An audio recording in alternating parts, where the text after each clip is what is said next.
Greetings, everyone, and welcome to the 20th episode of THRIVEcast. My name is DJ Eshelman, your host and controller of things on the screen. So see my eyes darting about every now and then.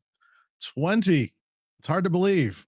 20 in 2020. That's just unbelievable that we've been able to do this for 20 weeks straight.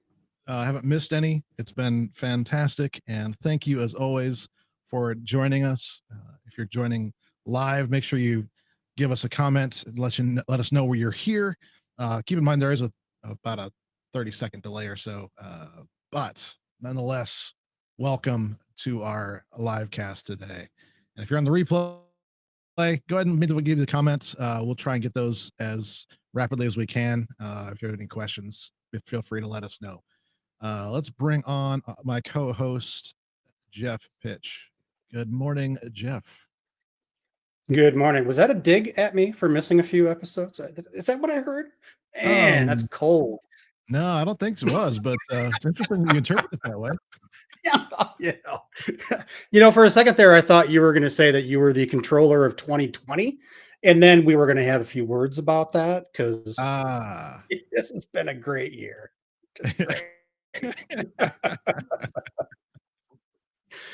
Well, man. So good morning, everybody. We have got a great show today with a great guest. Looking forward to it. Indeed. So, actually, let's just skip the usual. Just bring Tobias right in here. So I want to introduce to everyone to our friend, Tobias Kreidl. Good day, sir. Hi, everyone. Thank you, DJ, for having me. Hopefully, Jeff will be able to come online here eventually. It's all good. It's all good. So, let me rearrange some things here. If you guys have any questions for us or as you're going along, feel free to say hi or leave a comment. There is about a 30-second delay when we're doing that, but at the same time, welcome. All right. So, Tobias, walk us through a little bit of your background as far as how you got started in information technology. Was this like your first thing you were doing, or was it? No, not at all, actually, DJ. My original passion, which I've had since I was probably about 6 years old, was astronomy. And so my career path took me to get a PhD in astronomy. And I was active in that field for about 15 years, doing all kinds of amazing types of research, including about 10 years being involved with the Hubble Space Telescope CCD imaging system, which was probably one of the big highlights of it. But to answer your question, astronomy, of course, evolved very rapidly through the 1970s, late 1970s and beyond, and became way more oriented towards the processing of digital data.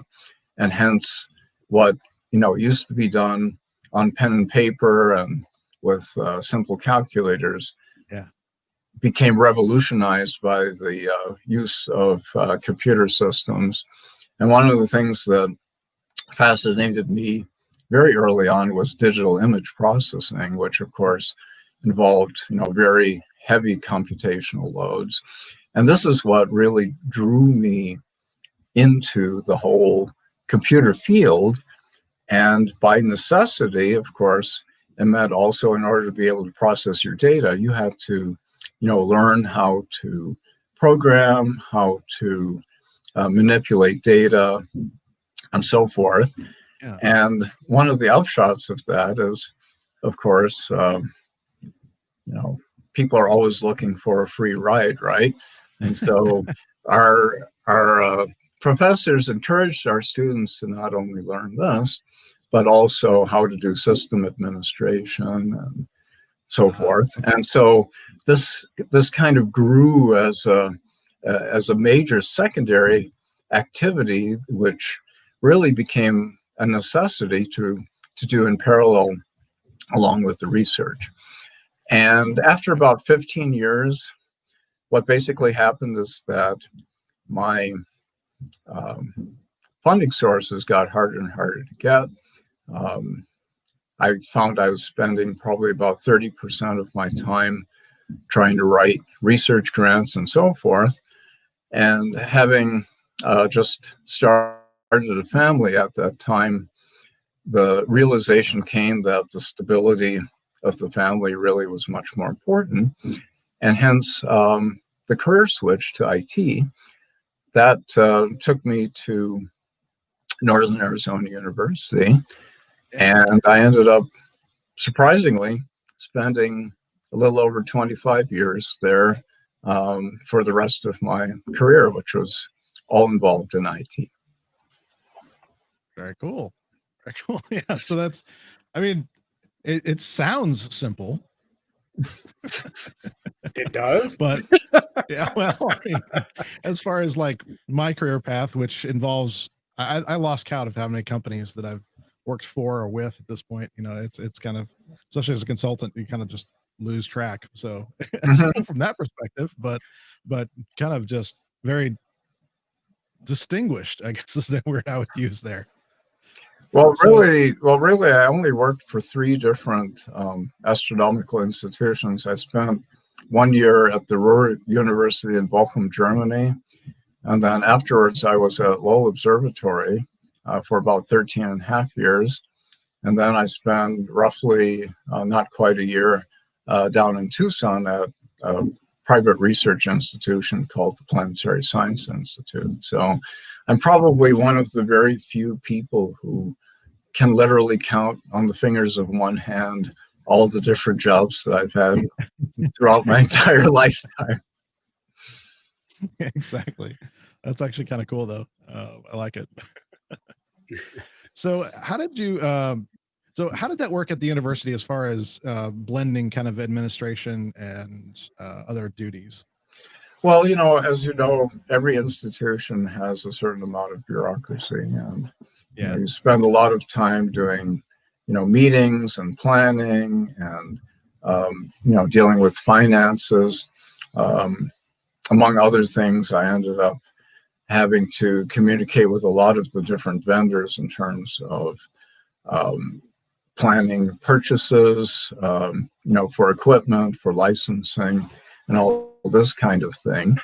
That obviously is I think the more, boring part of, the whole process. To me, coming from a scientific research background, the most exciting thing to me always was, researching new technologies and, experimenting with them. And I was very, very fortunate to have a boss who really pushed us to stretch things, and try new technologies and different things. And so really early on, I think we were quite the pioneers in terms of introducing, a lot of new technologies. It was a very, very exciting time. And above all, I've always loved working with students and young people who, to me, have been equally as inspirational, I would say, as, the well-rounded folks who have well-established careers, because they always question what you're doing, and just seeing their eyes light up, when you start talking about something that's of mutual interest, and getting them excited about things is very, very rewarding. Yeah, absolutely.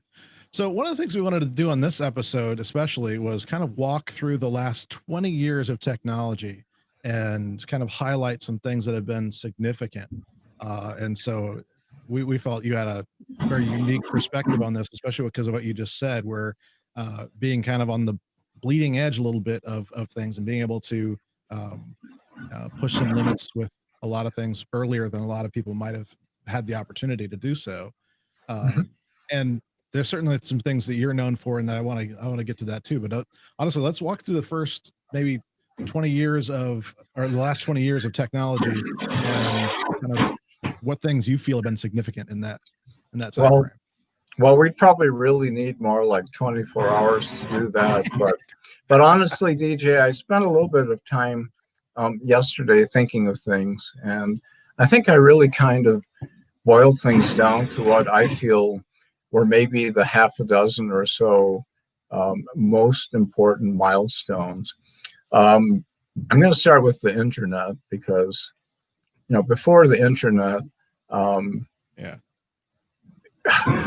nothing would be anywhere even close in resemblance to what we see in this day and age.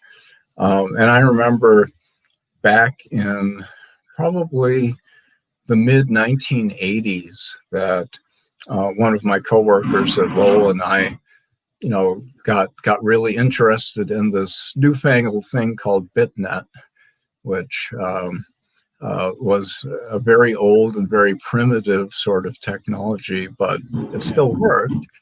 And with that, we discovered, oh my gosh, there's something called email, which not only allows you to communicate over very large distances, but ultimately also allowed collaborative work to take place that otherwise would take forever.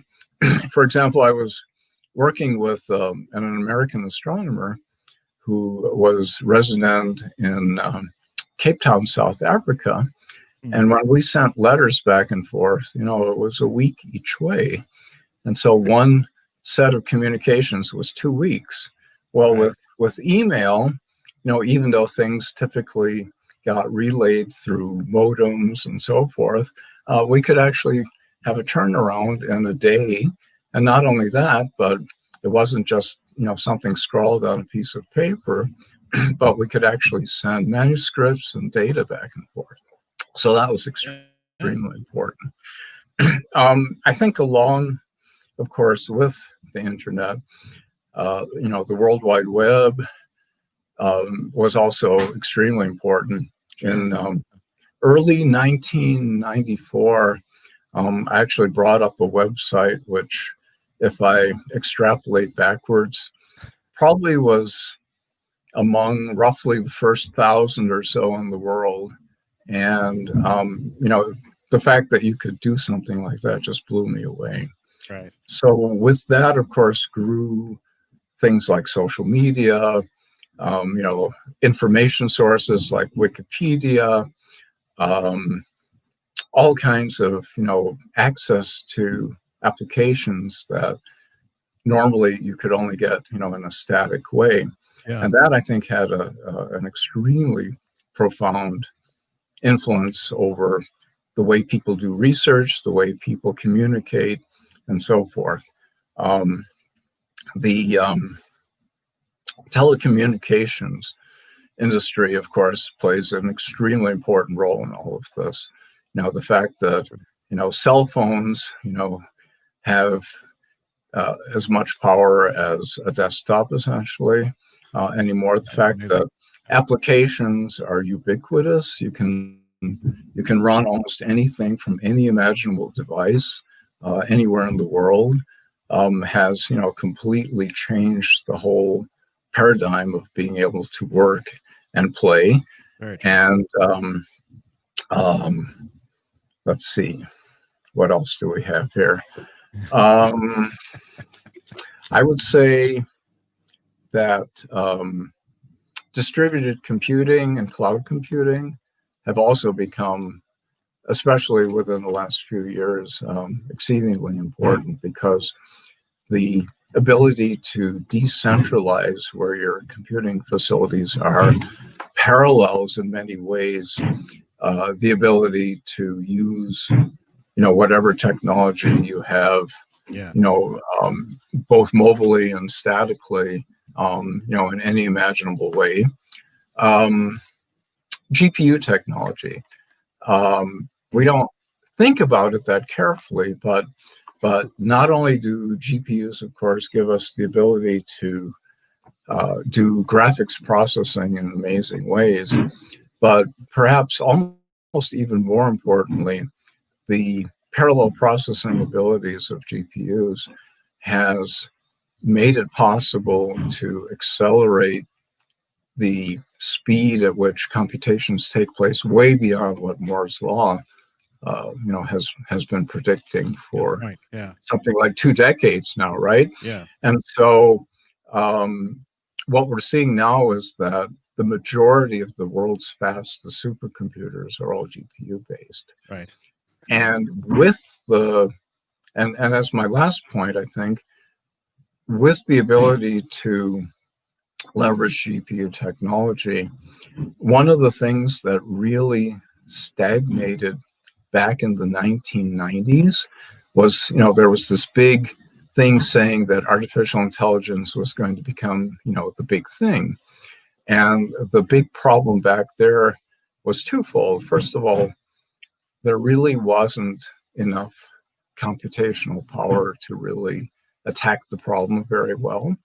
And the other problem was the approach, because most of the approaches being taken place at that time were based on linear models, where you would follow one path, and if you got stuck, you'd have to back up and go another path. Right.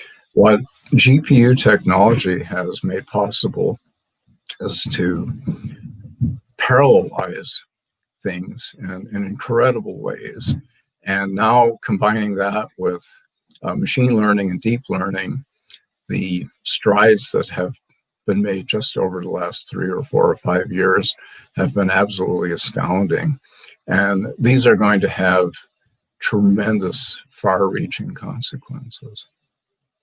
So that's kind of the highlights, I would say, of the last 20 years. I mean, there are a lot of other things thrown in there, including, virtualization.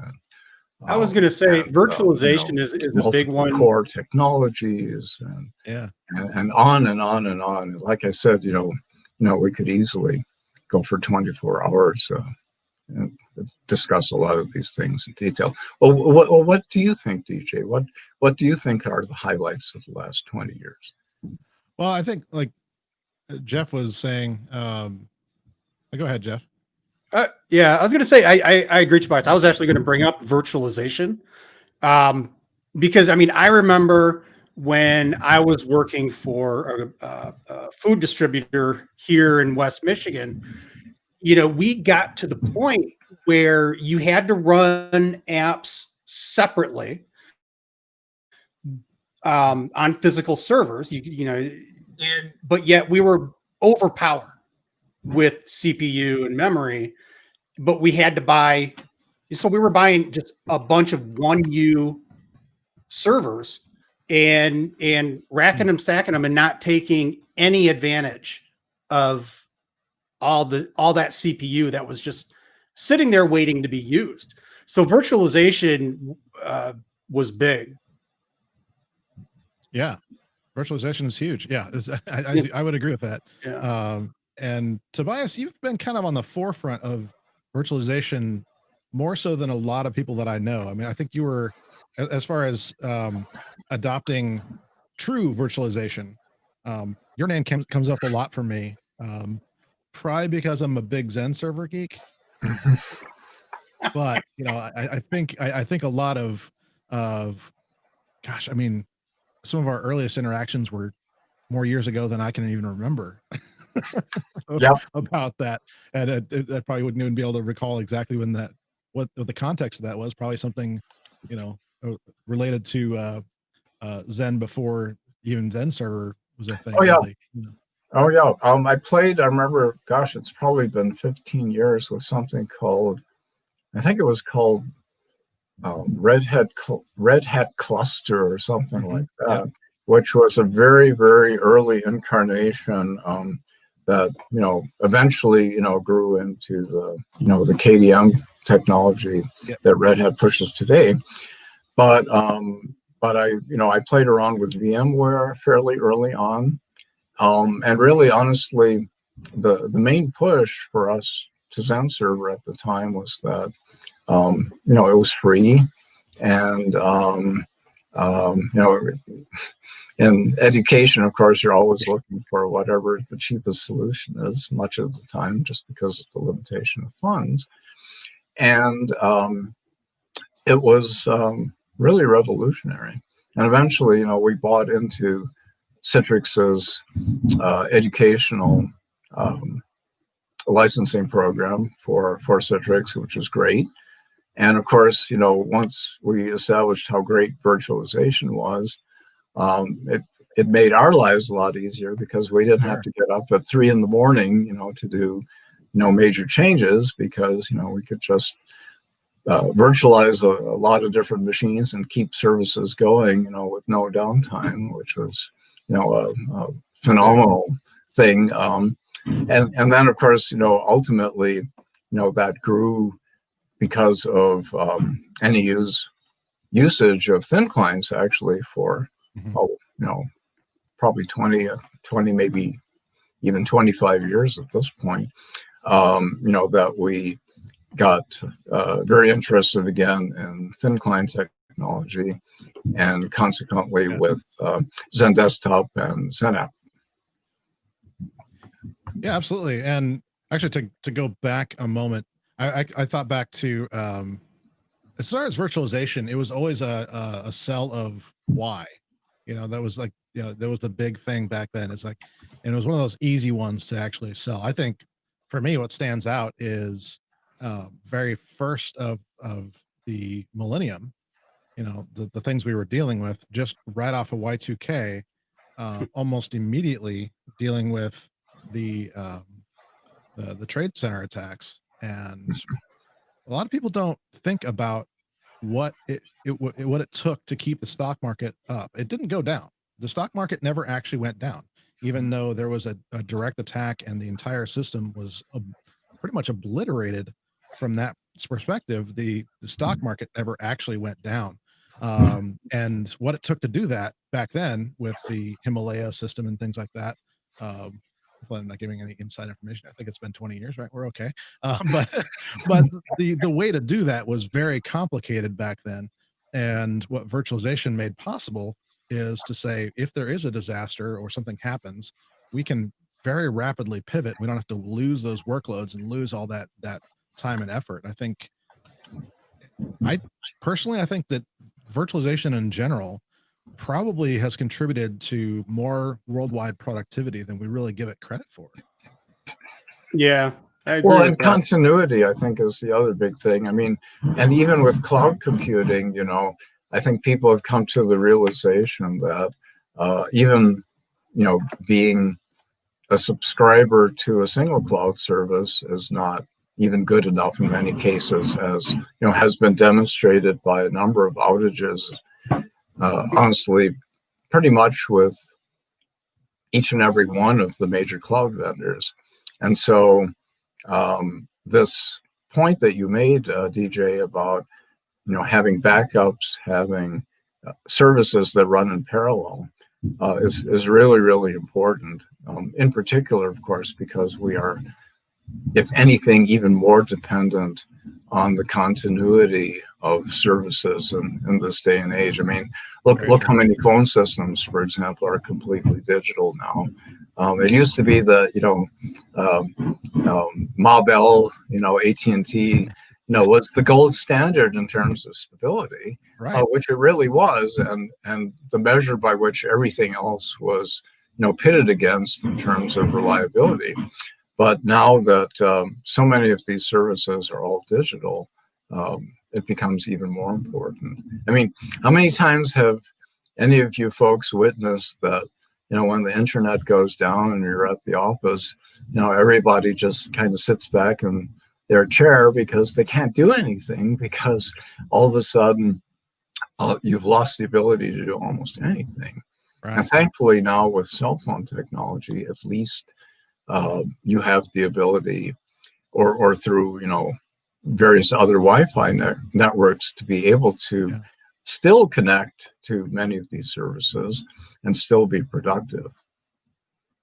Yeah, honestly, I'm gonna let Jeff reconnect here. There's a a challenge there with his audio, so we're gonna let that happen. But let's try this again. There he is. All right, now let's try this real quick. Jeff, can Tobias, can you hear Jeff now? Anything? Nothing. No image of Jeff and no sound. No image and no sound. That's very fascinating. Do you still hear me, DJ? Oh yeah. Okay. We got you loud and clear coming through on the broadcast. You're good to go. So Tobias is just ignoring me. I get it. Yeah. All right. Tobias, you can't hear any of it, so no. Yeah, you can say anything you want about Tobias at this point. I don't hear you. Or something, right?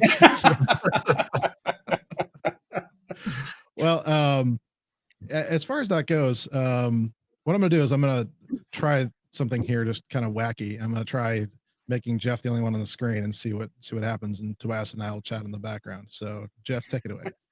Okay, so first off, I know Tobias can't hear this, but one of the questions I wanted to ask him, since he said he put up one of the original 1,000 websites, was, is he the author of the Hamster Dance website? It's a classic if you've never seen it. Do you want me to go ahead and try rejoining? Yeah, go ahead and try rejoining, Tobias. Okay. Hamster Dance. Okay, sorry about that, everyone. It's so Okay, weird that everybody can hear see. each other talk except Tobias and I. This is a first for us. Yeah. It's really strange. It's a Hamster Dance. That's classic stuff. But what I think is interesting is you know what they say, how things become popular since, well, forever. You look at how did videotape, just in general, become popular? Do you know that answer, TJ? Videotape. Why did people why did it start to become popular? Consumer or regular? Consumer. Oh, consumer. I'll be honest with you. My answer to that is probably not appropriate for this audience. Well, you can say 4 letters. I mean, it's not. It sounds like we're thinking the same thing, but if you look at that, it's like throughout history, that has been like a driving force for consumers. It's such a strange thing. But so Tobias, I had asked earlier, since you had said you would put up one of the original 1,000 websites, so I have to ask, were you the creator of the Hamster Dance website? No, absolutely not. No. See, right there. See, I that would have been all due respect for you, man. Right there, you would have been a god. Yeah, we're talking. We're talking. Netscape and Mosaic. And all this, and pre. I think one of the very first HTML authoring programs was called Hot Metal. Yes. I don't know if you remember that or not. Absolutely. But before things like that, I mean, literally, it was, you wrote every line of HTML, with a text editor. Which was a bit challenging, but hey, it worked, And but it's funny because one of my first introduction to the internet was back in the mid '80s. What would become the internet, I believe, was still DARPANet at the time, or whatever. DARPANet and BitNet and Span and all these other. So I was in high school, 85. I would have been about a freshman, and somebody got us access to somebody's account at a college, and we were playing MUDs. I mean, it was just, it was like, oh my God, this is so cool. Text adventures, we're doing role playing and stuff. Netscape, or not, what was it called? MUDs. NetHack. Yeah, I mean, it was just great stuff. It was like, it was the coolest thing because you're interacting with others and all sorts of stuff. That was my first introduction, and my God, it's gone on ever since. But I always like how these new technologies, whenever we introduce something, whether it's the internet, whether it's the web, like I look back fondly at like Hamster Dance, right? And we kind of started off at a Hamster Dance, But look at where we're at now. Salesforce, Facebook, all these big applications that we just can't live without now. Who would have thought back in the days when we had these garish, flashing web pages and all this other stuff that we would be where we are today? One thing, Tobias, I would love to get your insight on, and I don't want to turn this all political, but I think this is it's a pretty good question for today. You mentioned, social media and all these things that we have today, Wikipedia and all the stuff that really started with the greatest of intentions, right? Wikipedia, it's us, the everyday people, we're disseminating our knowledge into a central repository where it's all being peer reviewed, and it's the whole idea behind it that the truth, to quote the X-Files, the truth is out there. We're going to get to the truth. And now, I have a love-hate relationship with the internet now. I love it because of all the things it has obviously enabled all of us to be able to do, including things like this. And I hate it because of all the things that it has enabled us to do, like all, the misinformation, anybody. Freedom of speech is great right up until, it's a bizarre, dichotomy there and I'm just curious what your thoughts are on that. It's a great medium, but it's also, there are days where I'd just like to see it burn to the ground. Yeah. No, I think your point is extremely valid, Jeff. The television that I grew up with, as a kid, in fact, I don't think we even had television until I was about 6 years old. And of course, it was this big black and white box. I mean, there were 3 channels, right? There was ABC, NBC, and CBS. That was it. And as a news outlet, of course, I think all these folks were extremely professional. And then, of course, you had the radio, obviously, as well. You contrast that to now, where because of the web and because of the ability of literally anyone and everyone, to be an author and to post information, you have absolutely no idea of the validity of a lot of these things. One of the really interesting discussions I heard a few years ago on one of the radio stations was about where people go to get their information. And one of the authors made the comment, which I thought was, very poignant, namely, and sorry about the background noise. There's some work going on back here.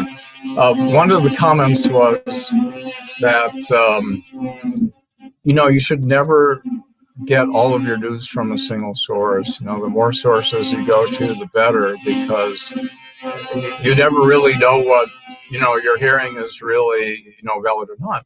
But the other scary thing is, I've seen these diagrams showing when people even pick out and listen to multiple sources for information, they will tend to migrate towards all the sources that have a similar sort of message.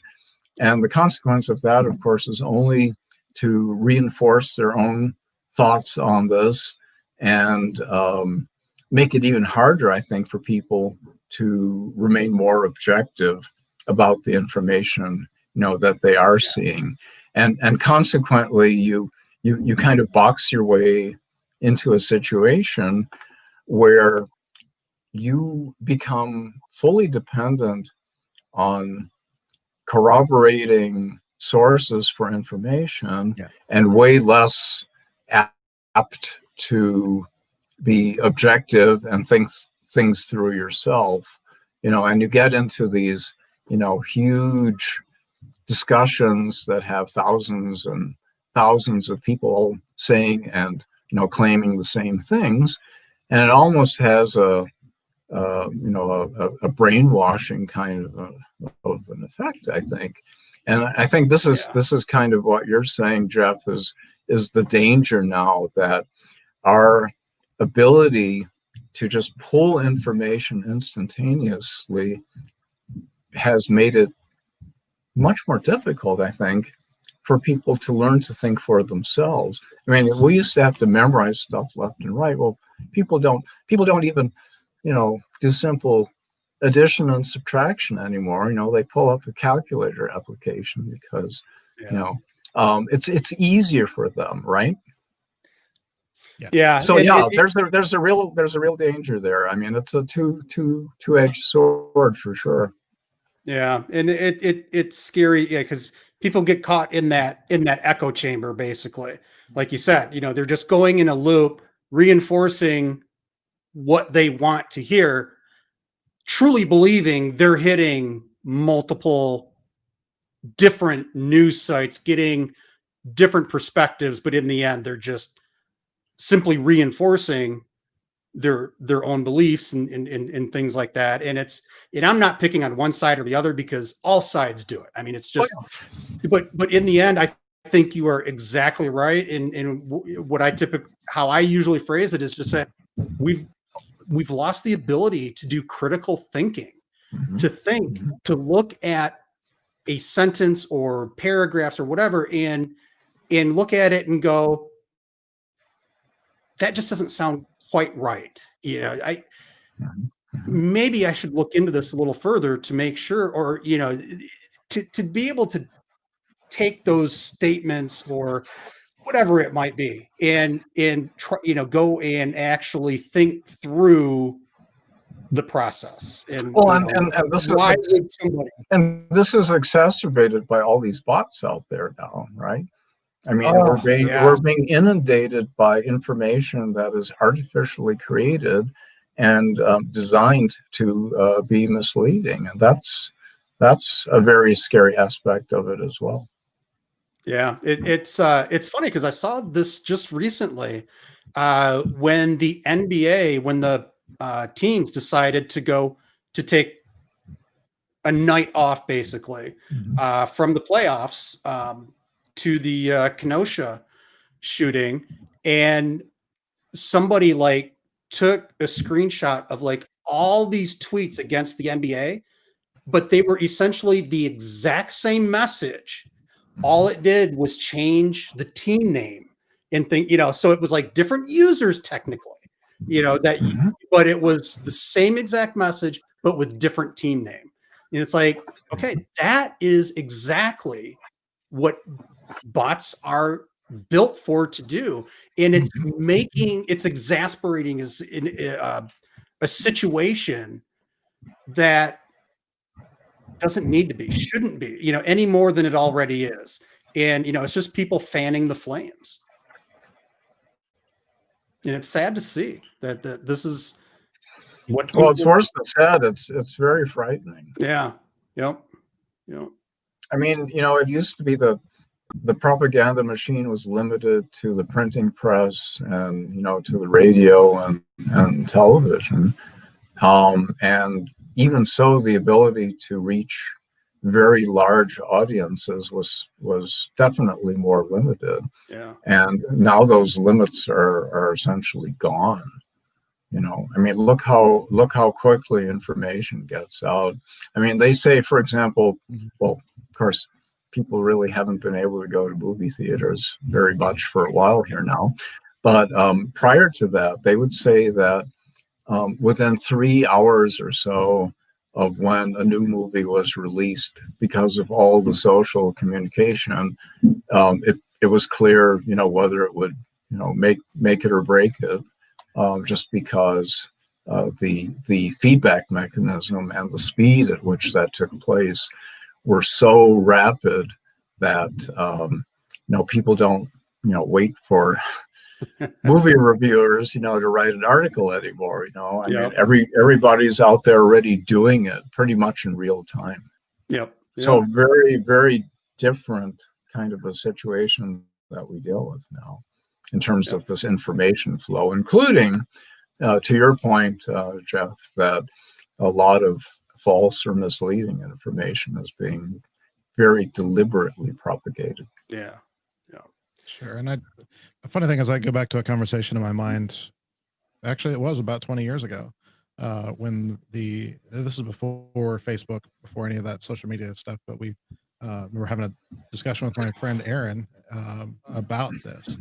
That media would be dead. We said, "Oops," but the point was that people would have to kind of crowdsource information and vet what was true and not true.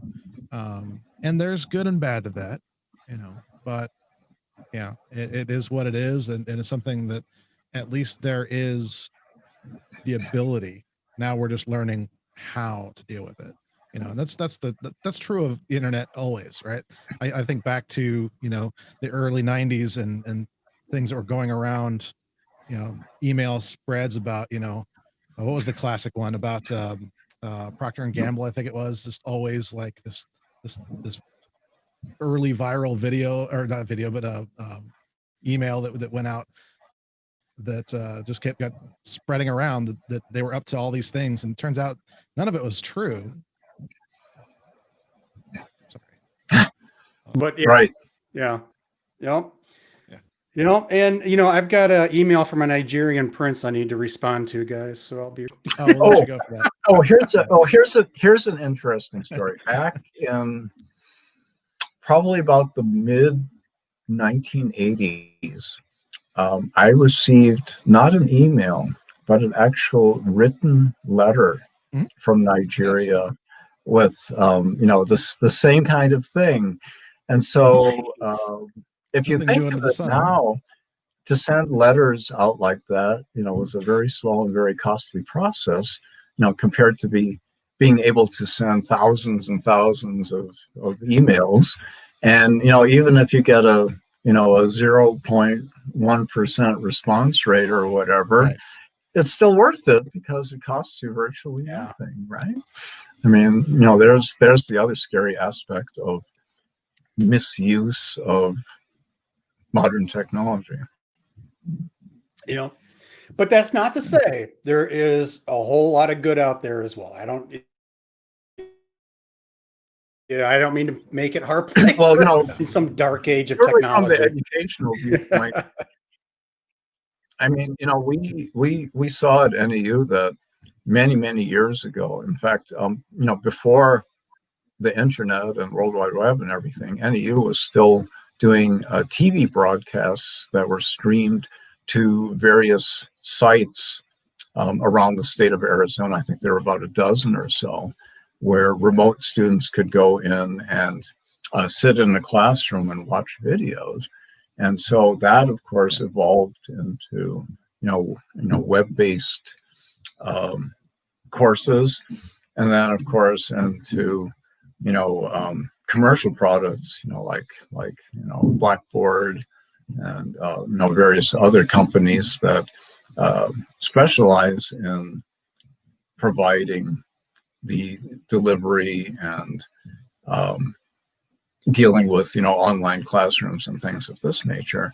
And in fact, I think something like a quarter to a third or so of NEU's students do work remotely, outside of the Flagstaff area, and I think there are about 8,000 or 9,000 students on campus out of the 30,000 total. So having the ability to access information and take classes, not to mention the whole change in the demographics that the average student now isn't in their late teens to early 20s. It covers pretty much the whole spectrum as folks in the workforce need to transform their careers into completely new directions. So exactly. This whole online learning process has become particularly important. And the fortunate thing, I guess, is that not long before I retired from NEU, we had brought up a number of enhanced abilities for our students and faculty and staff to access applications remotely. And when, COVID hit and a lot of things shut down, all that infrastructure was already in place.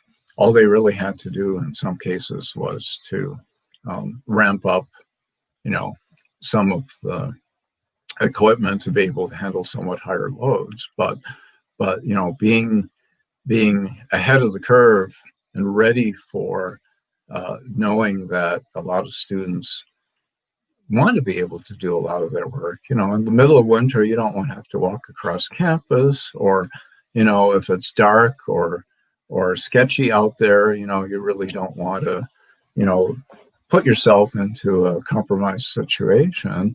And being able to comfortably do anything and everything you want to remotely has completely changed, I think, the whole learning model. And of course now, as we see the whole working model, I mean, it's I read recently, for example, that REI had just completed a brand new office facility in Washington State, and decided to now completely abandon it because they feel that all the work can be done just as effectively remotely, and so they're going to just sell their building and not even have any physical infrastructure. And some other big company announced that the other day too, as well. I can't remember offhand who it was. We've been seeing that more and more. Mm-hmm. My interest very much is how technology is driving our culture. I think looking back to, Y2K and things like that, it was on our minds. We were talking about it, but I'm not sure that technology was really driving our culture as much as our habits, Mm-hmm. maybe our activities were being impacted. Mm-hmm. But now Mm-hmm. we're actually having to adjust our work culture as well. And I'm wondering, I am fascinated to hear things like that and see how this is going to play out. But, well, do you think that, I know for a fact that people have been wanting more flexibility in terms of when and where they work from, their hours, their locations, and so forth. And I think until COVID-19 hit, there was a huge amount of pushback from a lot of companies, just because of the old guard thought that, in order to be productive and to be able to be monitored, that workers had to be at a physical location during certain static hours. And all of that, I think, now has completely gone out the window. And it's ironic that this reticence to see this change in how people need to and want to work suddenly has become a necessity and has forced a lot of companies to scramble to accommodate these changes. And I don't think this is ever going to reverse. No. You read all these articles about, a lot of people want to leave, big cities, they want to go somewhere else where they feel the quality of life is better or it's more affordable and work from there. And I think, there's no putting the genie back in the bottle. Well, and I think, it took a big stick to get people to really move. I think it was a move that was happening, but like you said, it would have been a very gradual, eventual thing that would have come around. One of the, actually, to go back to virtualization, I remember when VMware really first started becoming known. And they had teamed up with IBM, and at that grocery store or food distributor that I was working at, we were buying IBM servers at the time. IBM was doing a roadshow with VMware. Oh, VMware and Lotus Notes, and you can do virtual servers and all this stuff. So we're like, oh my God, yeah, this is great. So my partner and I came up with this whole big infrastructure diagram, and we got it sold into management. And then we were talking to IBM, and because they were the ones doing the roadshow, we bought our servers, and they came back and they looked at it, and they're like, yep, this all looks great. So, and then they somehow in an offhand way, they said, yeah, from a support standpoint though, you got to be able to recreate the problems on a physical box. And it was like, what? So I mean, it's that type of thinking, right? That all this new, like you said, like the old guard, you got to be in place, you got to be able to do it in the office, and and it's those processes. It's the same type of thing, right? Well, we've got these processes in place. We don't want to change these processes. These processes work. Well, they can work in different places, but nobody wants to take the time to make those changes, to try to see what works, what doesn't. And DJ and I were talking about this just a couple of weeks ago, really, is, this is the time for companies to throw everything at the wall to see what sticks and what works, what doesn't. But I think you're right. I think there's going to be a little bit more of a hybrid model. I don't think it's going to be 100%, obviously, for everybody, because there's always going to be requirements, I think, to sometimes be in the office. But you're right. The genie's out at this point. And as people figure out their own work-life balance while working at home, they're going to love it more and more. And that's going to take a little bit of time for some of these people that were completely unprepared for this to be working from home. But once they figure it out, they're going to love it, and they're not going to want to be back in the office 5 days a week, 8 hours a day. Absolutely. It's ironic because I remember one of my strongest selling points, where I worked, in terms of why virtualization was so important, is that we had to literally have twice the number of machines, because we had to go through a whole process of development and then QA to make sure that everything was working properly before we were able to promote that to the production environment. And by virtualizing everything, that saved a huge amount in terms of hardware alone, not to mention that you could even run a number of different parallel developments and compare them against each other at almost an insignificantly additional cost. Just a little bit more memory and a little more disk space, and the ability also then to switch back. If you screwed something up, you say, oh, no problem, we don't have to roll back all of these software packages and and patches and whatnot. All we have to do is swap out the one virtual machine for the other. Or revert the snapshot, baby. Gosh, snapshots are a lifesaver. I love those things. Oh yeah, absolutely. Well, and then also this amazing ability to live migrate machines around, when you had to do physical changes to your hardware. I mean, again, as mentioned earlier, no more of these 3 o'clock in the morning schedulings, because that was the least impact on the user community. I mean, really, 24/7 was very hard before any of this virtualization technology, honestly. Now, I wonder how many people, because I remember setting up a number of these, the original clusters, right, where you had the disks as little rack of disks, 2 servers connecting to those SCSI disks, and fail over one to the other, and then you could work on one, bring that one up, bring it over. Good old days of hardware. Oh yeah, absolutely. Oh yeah. Well, I mean, I come from the era that for some of our older machines, I mean, we still used wire wrap, to connect. You got to either pull this off of this pin, or you got to take a wire and go from this pin to another pin. And I mean, it's just amazing now how much you can do so much more easily. And I think the first mini computer I worked on had 8 kilobytes of memory. And I recall we ran Fortran 2 and a basic language called FOCAL, which stood for formula calculating. This was on an old digital equipment, PDP-12. And I still remember writing in Focal that at times I had to actually reduce the number of characters and variables in order to get the program to fit into memory. And, you think about, the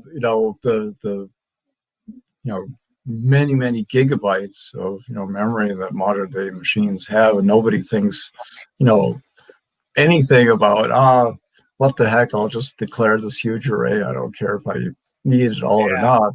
I mean, it's just such a different approach nowadays, from the viewpoint of, how you deal with these machines. Yeah, my closest example to that, for my experience, would be working on config.sys and autoexec.bat, trying to fit everything in there to load the Novell client and this and that, and switch them around. Good days. And jumpers. Can't forget the jumpers. Do you guys want to think about or talk a little bit about, the next 20 years? I was gonna kind of try to bring us to that. What's coming down? What's coming down the pike? I mean, it'll be a lot more interesting for you folks than me ultimately. But not that I'm not disinterested in it, but morbid here, Tobias. Come on. But it's always fun to extrapolate. I mean, seriously, back in the probably mid to late 70s, I remember one of the astronomers, where I went to school, wrote this program where you could actually print out stuff on this line printer. It was spaced out, characters were bold and so forth. And I remember thinking to myself, what a shame that nobody in the rest of the world will, ever, be able to do something like this. And, literally a year or two later, the first, Apple One and, PC appeared, and talk about a major revolution. I mean, unbelievable. I read somewhere the original IBM proof of concept on the PC.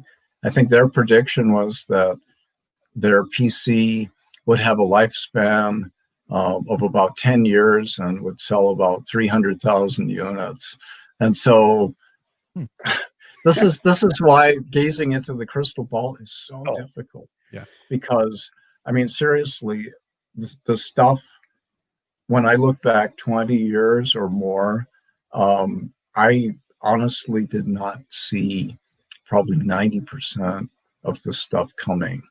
When it was up and coming, I think I had the capability of seeing, okay, this is going to be a really major paradigm shift because this technology is going to become extremely important.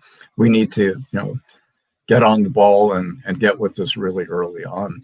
But just trying to envision, what might all be out there 10 or 20 years from now is difficult.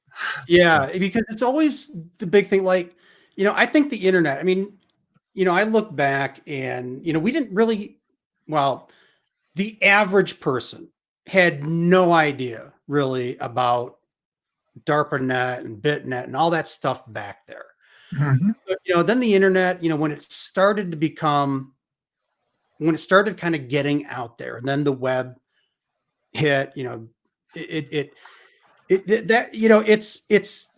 look back at it now, at least, and it's like, that was the beginning of the shift, right? And there's no way I would have ever been able to, gone and said, we will have a worldwide communication mechanism, like you said, that I can send an email with attachments and all this other stuff in seconds, not even seconds, milliseconds across the world, anywhere I want.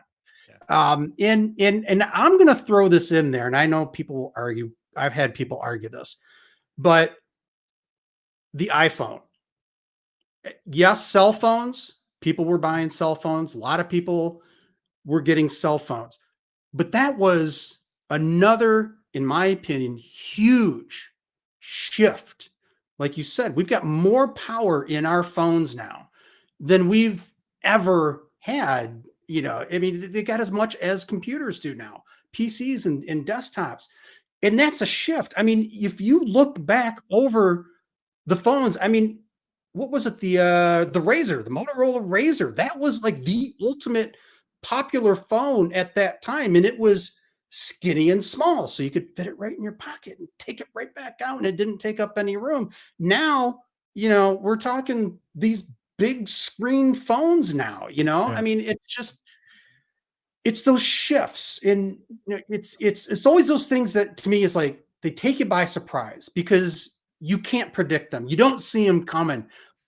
But that is also why I love this field of technology, because you just never know. It's it's going to sneak up on you, and it's going to be like, wow, that was great. To your point, really quickly here. I don't remember exactly when it was, but I think it was sometime in the second half of the 1990s. I remember reading that the number of registered commercial websites first exceeded that of all the other government and military and so forth. And I remember thinking at that point, what, the commercialization of the internet is something that is going to just become even more important than I think a lot of people ever envisioned. Because as you correctly pointed out, Jeff, I mean, the original creation of all of these networks within the United States were all military and government based. And when the potential, I think, became apparent to commercialize this was an enormous change. And to your point about the iPhone or smartphones and whatnot in general, again, the ability to tap into these resources, with a tiny little, device. You guys are probably too young to remember Dick Tracy.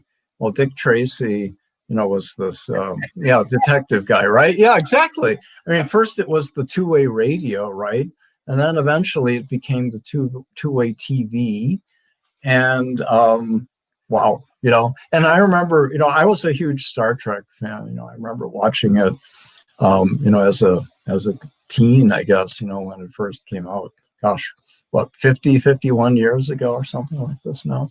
And to me now, seeing, the technology of, talking directly to a computer, and having it understand and talk back. And even, there've been some very interesting physics experiments now of actually transporting matter from, one place to another, So the teleporting, I mean, obviously not to the point where you can send a human from one point to another point, but simply the fact that a lot of these concepts, that we really foresaw as science fiction, and even, going back to, some of the Jules Verne novels, some of his ideas back then were just, were totally pie in the sky and way, way, way out there. But the fact that people envision these things, and within a lifetime, many of these things become reality is just, phenomenal. It is. Yeah, It I hope really our vision is. improves here. Yeah, it's amazing. Yeah, reading the old sci-fi and that stuff. I mean, it is truly amazing what these people thought of, and even how they worked. A lot of times, obviously it wasn't completely accurate, but you look back on it and it's like, holy cow, that's pretty damn good. You got that pretty darn good there. Yeah. So I mean, for me, I would love to be able to even think of a prediction. But to me, I'd love to see more done, with space in some way. I mean, obviously we've got our Now we've got issues with satellites and junk floating around up there, but just getting out and exploring more. There's, to me, that's, that's obviously, our big final frontier type thing. And just, I'd love to see it. Just, that's the exciting portion part to me is to, and I love seeing what Elon Musk is doing. And I think Bezos is also, on the other side of it doing stuff, but, just, I wish there was more of a push towards that type Well, of again, along the lines of what we talked about early, the light and the dark side of things. I think to me, some of the scarier things are things like genetic engineering, the implanting of chips, inside of people's brains, the ability to actually pull images, out of people's brains. This danger of privacy, this danger of being manipulated. I think these are huge social issues that are going to have to be addressed sooner or later. in which most people are probably not even aware of. Yeah. I mean, like everybody's heard of Musk trying, doing the implant thing, and then you've got the conspiracy with Bill Gates. But the reality is, you're right. And when you come right down to it, like you said, pulling images off, our brains are just electrical energy. That's there's no reason, that stuff. Sure. It's or custom DNA engineering of people or animals or crops or whatever. I mean, I remember reading probably back in I'm going to say maybe late 80s, early 90s, scientific papers about terraforming Mars, and the folks who wrote these things sounded so sure of themselves that, oh yeah, we understand exactly how to do this, and we'll get it right the first time. And I have to think back at what the state of our planet is now, and my concern is that people have always, I think, been way too full of themselves. They think that they understand everything. They think that they can make everything work. And in reality, things are way more delicate and way more complicated, I think, than we really realize. And, if somebody goes off on a tangent and makes a wrong choice, the implications are going to be, horrific. Yeah. And we're at the mercy of those who control both the technology and the political aspects of things. And, we really have to realize that, right now, at least, we've just got this one planet and we better not screw it up. Yeah. And that, I don't know if you were at the CUG CXL, Patrick and them, I think it was the Midwest one. And they had, and I can't remember the guy's name, and I wish I could, but former astronaut, or maybe still current, but he was talking exactly about that. And he was talking about the differentiation of verbiage between thinking globally and thinking planetary. Globally is economics, the internet, regional type things. That's global. It's a subsystem of the planet. And we as a people need to start thinking planetary in saving, in, all, everything that we've got going wrong. I think as a human race, just in general, we have a hard time thinking far down the line, right? We as a race just tend to push things off to the next generation. They'll fix it. And it's a short-sighted way. It's we're all guilty of it, unfortunately, and Mhm. we as a race need to figure out a way to get beyond that. Yeah. Well, technology has been the salvation of the human race in many different ways. I mean, you know, the Industrial Revolution and how it has made life simpler and better for at least a large number of people on this planet. Sadly, not everyone. But you look at things, for example, like blockchain technology and such. Um, a really interesting thing. But again, look at all the energy that thing consumes. I mean, is it really putting our resources into the right kinds of areas? And a lot of the stuff is kind of outside of our control. It's like, when the first atomic bomb was developed, I think it was pretty clear to everyone involved that this technology is not something that you can limit to a very small number of responsible, or whatever you want to call it, not necessarily responsible, but you hope entities that are at least more rational about having control over something like this.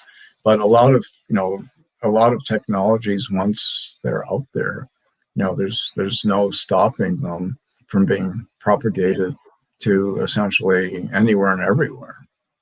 And there's no guarantee that the country or people that are rational today are going to be rational tomorrow. Oh yeah. Yeah. Well, Yeah. Let's talk a little bit about security, because I've been interested in security for a long time, as I know you fellows have as well. And people keep saying, "Oh yeah, we can make things more secure," and da da da da da.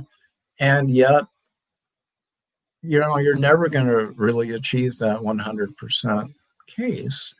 Yeah. And with that, of course, again, because we are so dependent on the technologies, look, for example, at the electrical grid, for example, or as we talked about a little bit earlier, bots or viruses or whatever. I mean, there's so much damage that can be done so quickly and so profoundly if the wrong people are able to penetrate, certain critical, vulnerable areas.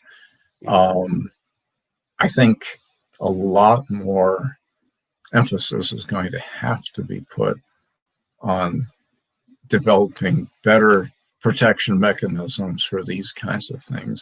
When you talked earlier about like GPU development and how that has changed our compute, and largely, I don't know if people realize this, but those models are used for AI almost more than graphics at this point. In fact, we're seeing AI into graphics and things like that, and even into like the sound reduction technology I use called Crisp. That's AI driven. So I've been wondering if we're going to start seeing a little bit more practical application of that in terms of security in our computers, where that is able to use that graphics engine to offload that the security elements of this in an AI kind of watchdog kind of. Oh yeah. I mean, a lot of routines already. I mean, Splunk, for example, has a module within it where it can look for what is normal behavior, quote unquote normal, and look for things that deviate from certain thresholds, and then take action accordingly. I mean, if you think of the amount of information that just goes into log files, I mean, there's no way that a human being or even a small army of human beings can weed through this kind of thing. And so you're absolutely right, DJ, having the means to automate these things and make intelligent decisions based on looking for deviance, I think, is going to become more and more important. Absolutely. Yeah. I think the other side of it too is that we need more incentives for companies to implement the security measures. Mhm. I think we've talked about this before, DJ, or I don't know. I say it a lot. I always refer back to Fight Club when they talk about uh, when there's whether a car company decides if there's a recall on a car or not. Is it cheaper to pay out to the damaged parties, or is it cheaper to do the recall? So it's kind of the way I see it, like with security. I mean, like you see a lot of this, like typically it's stores of some kind, the Best Buys, things like that. They haven't protected their databases, so you get your credit card information stolen. They didn't put the time and effort into it. A lot of it, I think, is looked at as a money sink. Well, we're not having a problem right now, and it's just sitting there not really doing anything. And I don't know if that makes sense, but it's we don't have a problem yet, and so therefore there's nothing to fix. Right. So we're not going Reactive versus proactive. Yeah. yeah, Exactly. yeah, and so and that's and then then they're all apologetic and blah blah blah, try to save face, and then they start putting in a few more protections to get past this. I think there needs to be more incentive, especially like you said, electrical grids and all that critical infrastructure. That needs to be said. Like you guys got to, it has to be the best that you can do right now. That we can do right now. This isn't a game. It's probably far easier than what we like to think it would be to take down a grid somewhere and take out a large portion of the US in some way, or anywhere in the world. So it's, it definitely pays for itself in the end. Yeah. But you need to put that money in up front. You gotta put it out there. You gotta invest.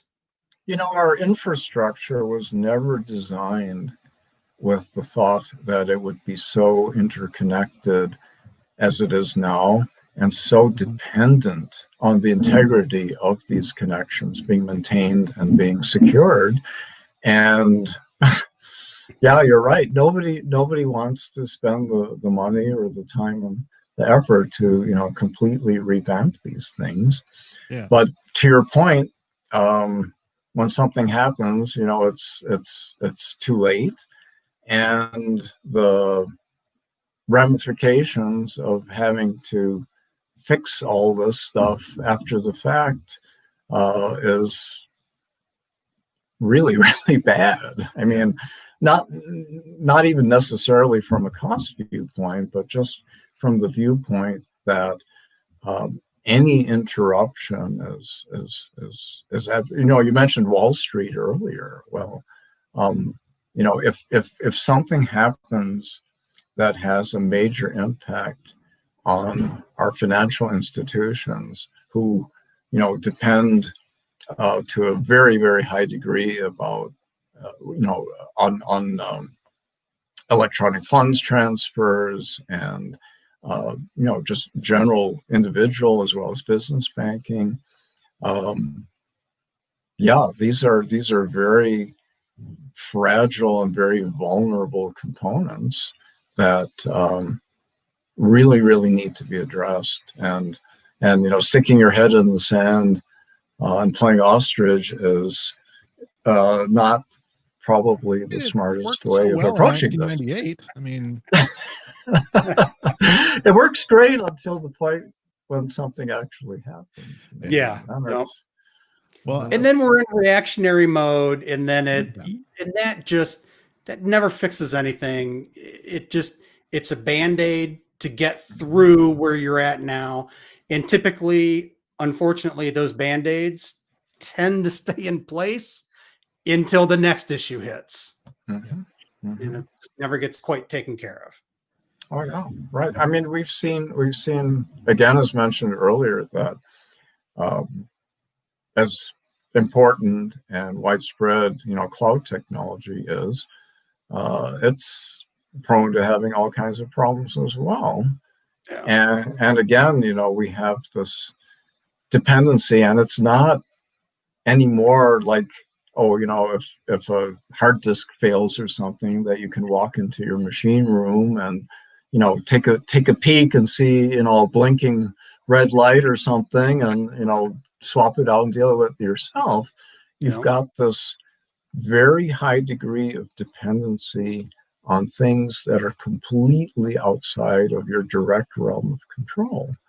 And this is the dilemma of making the infrastructure that you depend on under the control of completely separate entities, versus having, something that you can physically interact with.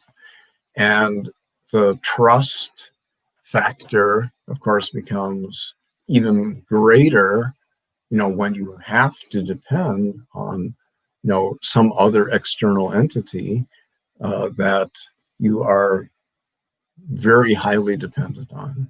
And, to your point, you mentioned hybrid models earlier, and I think, yeah, I agree.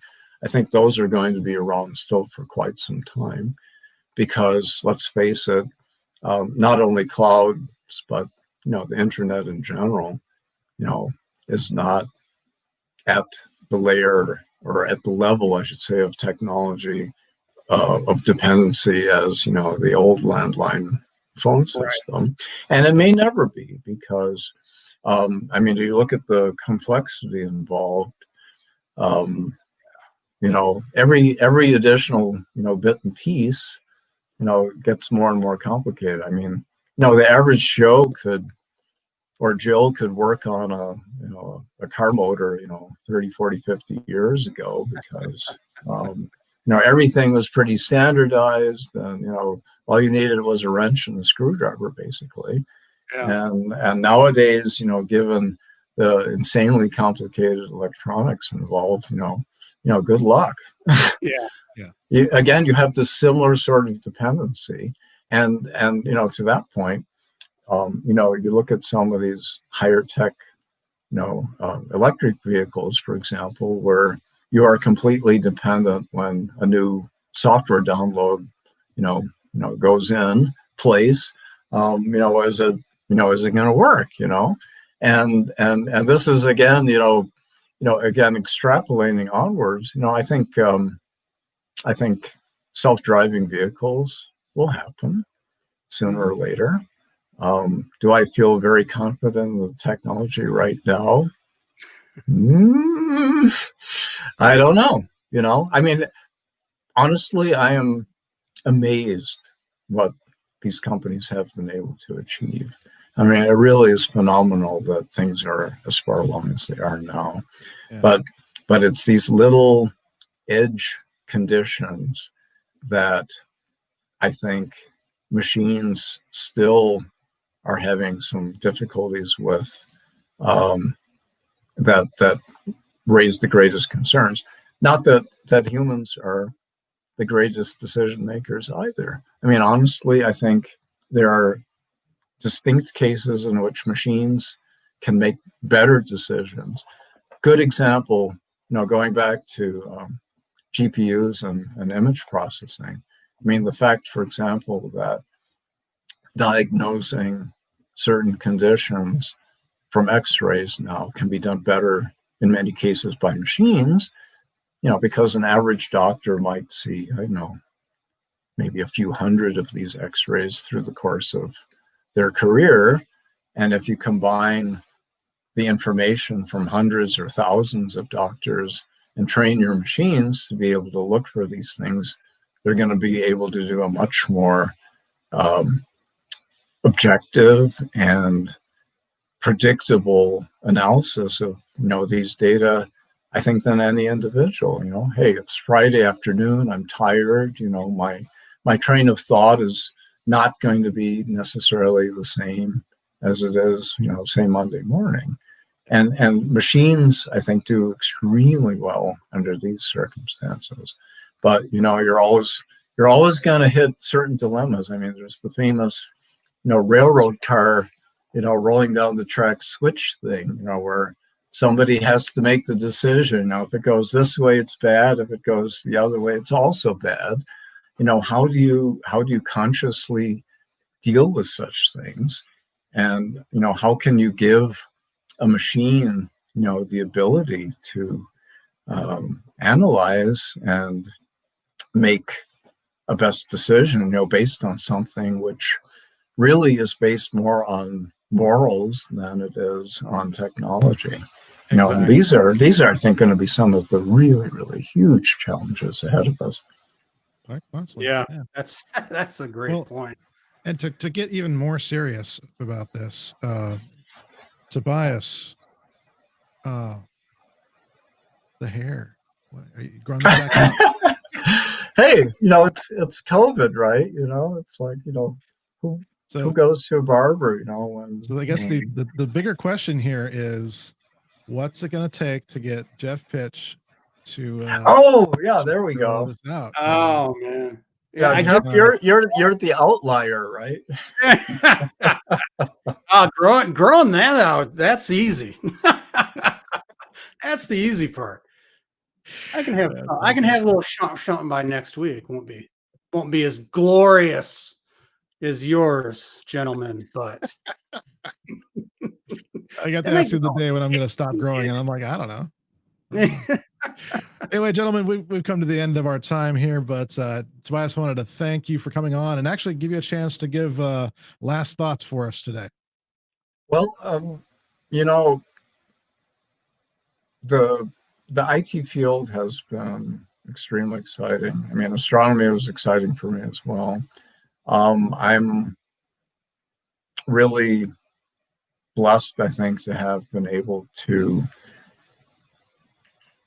be part of this portion up to this, day and age. I mean, some of the newer developments in technology have, just blown my mind and have, been extremely exciting.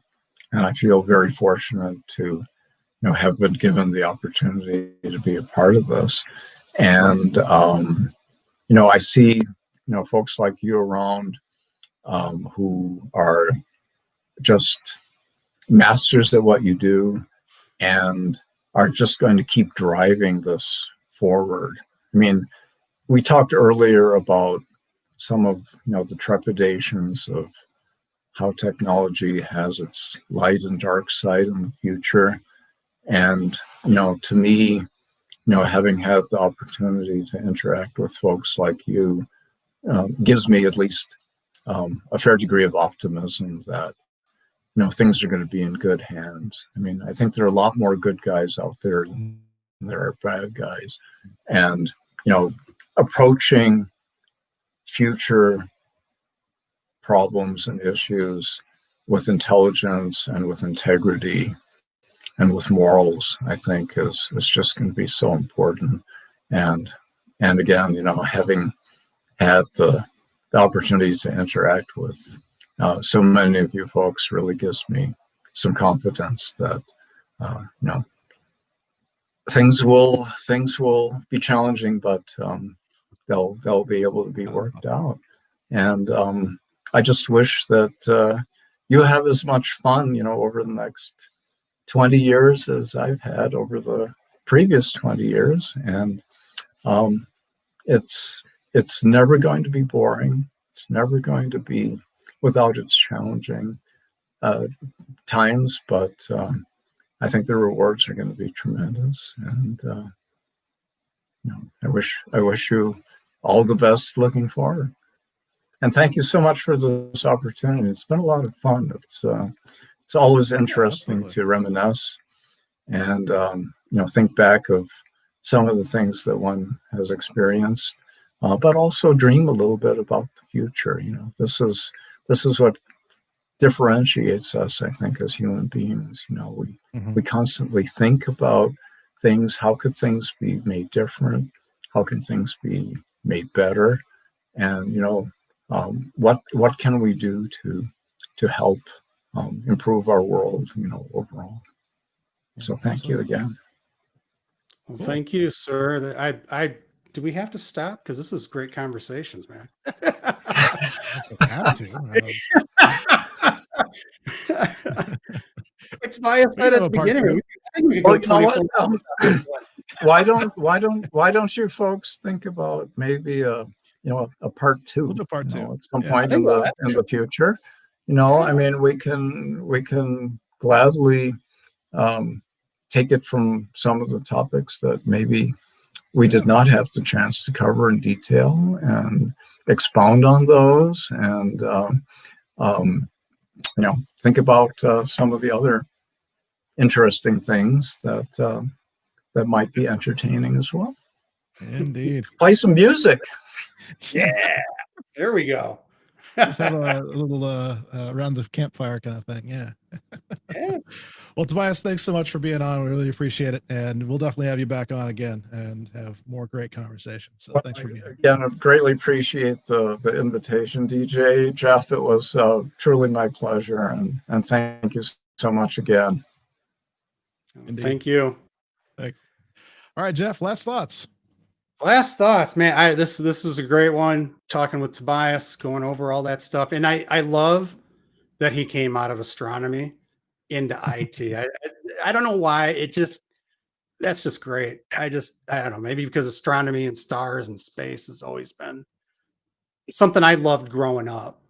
But Yeah. I think it's pretty cool. And he really does have such a great perspective on all of this stuff. He's such a smart guy. So it was a great talking with him today. So just everybody, it is double-edged sword, the internet, but just try to think it through, and let's make this world a better place. DJ, as you've been saying, let's leave it a better place than when we came into it. Absolutely. Cool. All right. Well, I'm going to give one final thought myself. Actually, two final thoughts. One is that, I love that we had this conversation and had the ability to talk to Tobias, who spent a lot of his time looking up. And I will say that one of the dangers in our modern world is that we spend way too much time looking down. We don't look up enough and have that hopefulness. And so I would also encourage all of you to have that. Speaking of which, we talked about the future, and I just realized there's something in my future, which is reading glasses, and that's kind of fascinating thing. It's a new development in my life. That's kind of fun. The reason I bring that up is that, as most of you know, I have been in the process of publishing another book, which is a tough process. Actually, the funny thing about this is that I happen to know that more people are reading physical books at this point. And the reason I know that is because we already have a backlog of books to be printed. It's already, it's gone from, what used to be just a couple of days to print is now taking between 2 to 4 weeks to actually print books. And so what I'm going to be doing to try and offset this is allow people to pre-order the hardcover of the book. Let me put up a QR code there as well, so you can scan that. Give that a second. But if you go to our website, we have a bundle. There's a quick little validation questions we have to ask as far as ordering this, but there's some ability we have now to send these to people directly. But here's the thing. This is a preview of the soft cover that's coming out. This actually is technically available on Amazon at the moment, but there's a huge backlog for that. And what I'm doing is I'm creating a hardcover edition, and so that will sell for $48. And the book is Just Do This. It is about my last 20 years or so of IT experience and what I've learned, and kind of boiling it down into things that you can take action on immediately and simplify your process of being in IT. Interestingly enough, this doesn't work for just IT services. I've been finding a lot of feedback with people in sales teams and project management and all these kind of things that are working well. So happy to offer that. But if you are in the US, what I'm going to be doing is a special deal where I'm able to not only sign the book when it comes out and send it to you, but also I have these other books you can see behind me. I've still got boxes of these as well that are already ready to go. And so I'll be giving you both of these books for free. This one here is of a special interest to me, especially this is 48 Days to the Work You Love by Dan Miller.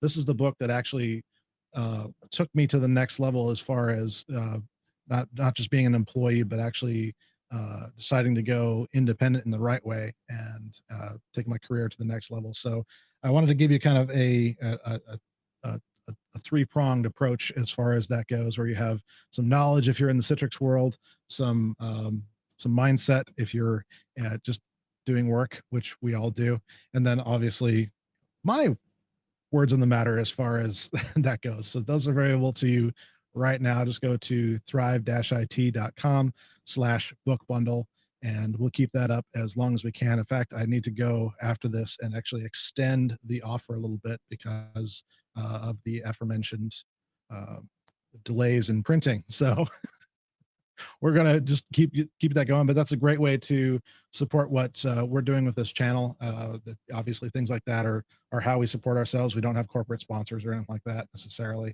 So that is a great thing. So once again, thanks so much for being with us, and definitely in whatever you're doing today, try to keep this perspective of hopefulness, and that there's a lot of things that are really great about the future. And also, as always, you don't have to just survive and thrive in IT. You really can thrive in IT. We'll see you next week.